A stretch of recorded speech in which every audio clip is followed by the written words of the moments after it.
अन्नकूट का समय आया, अच्छे अच्छे भोग बन रहे हैं, तैयारी हो रही है। और इधर कन्हैया ने देखा कि इतने अच्छे अच्छे भोग बन रहे हैं, किस लिए बन रहे हैं। मैया से पूछा कि मैया इतने अच्छे अच्छे पकवान किस लिए बन रहे हैं। मैया ने कहा कि कान्हा, परिजनो भगवान इंद्रो मेघस्त शात भूतया ते अभिवर्षन्त भूतानां प्रीणनं जीवनं पया। बोले कि इंद्र की पूजा करेंगे और इंद्र प्रसन्न होंगे तो वर्षा करेंगे, वर्षा से कृषि होगी और कृषि से ही हमारा जीवन चलेगा। ते अभिवर्षन्त भूतानां प्रीणनं जीवनं पया।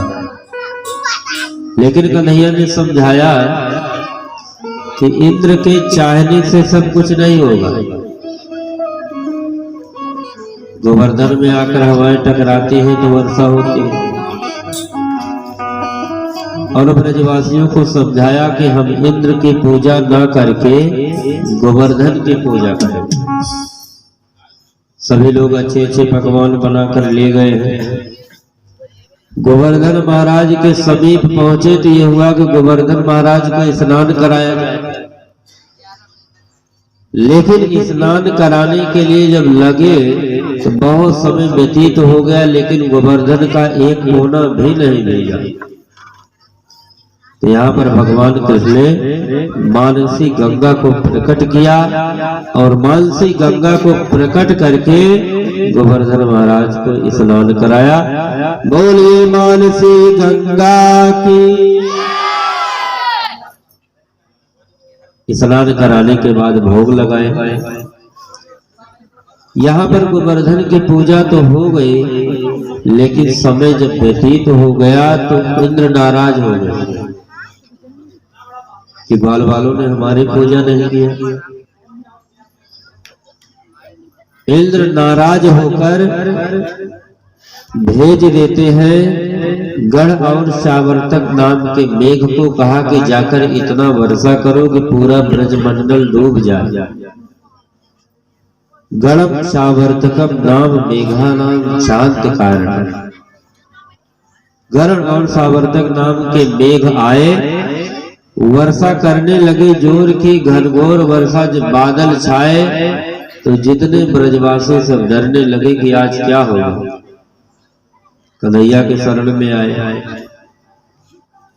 कन्हैया ने कहा कि ठीक है, अगर गोवर्धन महाराज की पूजा किए हैं तो वो हमारी रक्षा भी करेंगे। और सभी लोग पहुंचे हैं गिरिराज गोवर्धन के शरण में। जितने भी ब्रजवासी ग्वाल बाल सारे लोग खड़े होकर हाथ जोड़कर भगवान गोवर्धन से प्रार्थना करते हैं। गिरिराज गोवर्धन की शरण में गए, प्रार्थना किया, भोग लगाए। उसी तरह से गोवर्धन महाराज भी रक्षा भी करते हैं। सभी ब्रजवासी हाथ जोड़कर खड़े हैं, निवेदन कर रहे हैं। तो कन्हैया ने कहा कि गिरिराज से हमारी बात हो गई। बोले कि क्या बात हुई। कन्हैया ने कहा, गिरिराज ने कहा कि हमको उठा लो और सभी लोग इसी के नीचे आ जाए। ग्वाल वालों ने कहा कि हमसे उठेंगे। और गिरिराज गोवर्धन कोई छोटे मोटे थोड़ी ना है, 7 कोस के गिरिराज हैं, इतनी आसानी से उठने वाले हैं। लेकिन कन्हैया ने कहा कि गिरिराज बोले हैं तो जरूर उठेंगे। और कन्हैया ने गिरिराज को उठाया, बाल बाल सभी लगे और उठा लिए जोर से। ग्वाल वालों ने कहा कि हमारे अंदर इतनी ताकत थी, हमको तो पता ही नहीं था। हम इतने बड़े गिरिराज को उठा लिए। कन्हैया ने कहा कि इतना माखन मिश्री खिलाए हैं, इतना घूम घूम कर, तो ताकत नहीं आएगी। और ग्वाल वालों को लग रहा है कि हमारे अंदर इतनी शक्ति आ गई है कि हम गिरिराज गोवर्धन को उठा लें।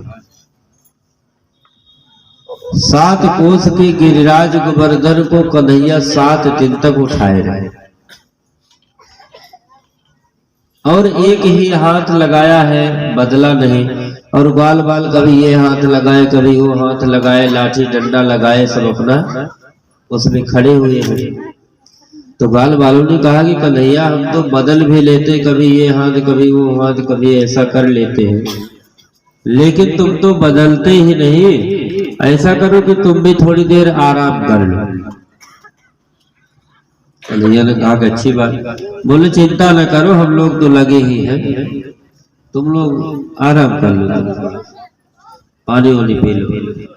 और जैसे ही कन्हैया ने गिरिराज गोवर्धन को छोड़ने का प्रयास किया, ढीला किया, तो नीचे आने लगा।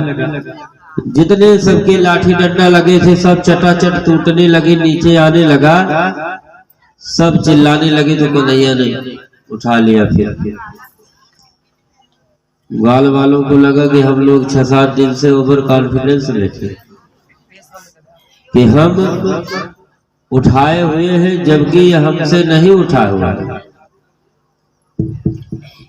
अब ये सोच रहे कि अब तो हम लोगों से ये उठा नहीं है, अब उठाए कन्हैया ही है। और राधा यशोदा जी सोच रही है कि ठीक है उठाए तो कन्हैया ही है, लेकिन कहीं ऐसा ना हो कन्हैया का ध्यान भी राधा जी की तरफ जाए तो ये भी भूल जाए कि हम कुछ उठाए, तब तो फिर एकदम ये नीचे आ जाएगा। इसलिए इसका तो बड़ा ध्यान देना होगा। तो यहाँ पर भगवान कृष्ण उठाए, लेकिन भगवान को उठाने में कोई श्रम नहीं कर रहा, सहज ही। जैसे भागवत में लिखा गया कि छत्राक को जैसे बच्चे आसानी से उठा लेते हैं, जो कुकुर मुत्ता होता है ना, उखाड़ कर उठा लिए बच्चे, तो भागवत में उसको छत्राक कहा गया है। जैसे छत्राक को आसानी से उठा लेते हैं बच्चे, भगवान भी उसी तरह से गिरिराज गोवर्धन को सहजता से ही उठा लिया, कोई श्रम नहीं करना पड़ा। एक हाथ से उठाया, और एक हाथ ही नहीं, हाथ की अंगुली पर उठाया। ब्रजवासी तो कहते हैं कि भगवान को अंगुली भी नहीं लगाना पड़ा, भगवान ने कनिष्ठिका से उठाया और कनिष्ठिका के अंगुली पर के नख पर गिरिराज गोवर्धन को धारण किया। तो भगवान को कोई श्रम नहीं करना पड़ा, कोई बहुत मेहनत नहीं करनी पड़ी उठाने के लिए, भगवान ने सहज ही गिरिराज को उठा लिया है।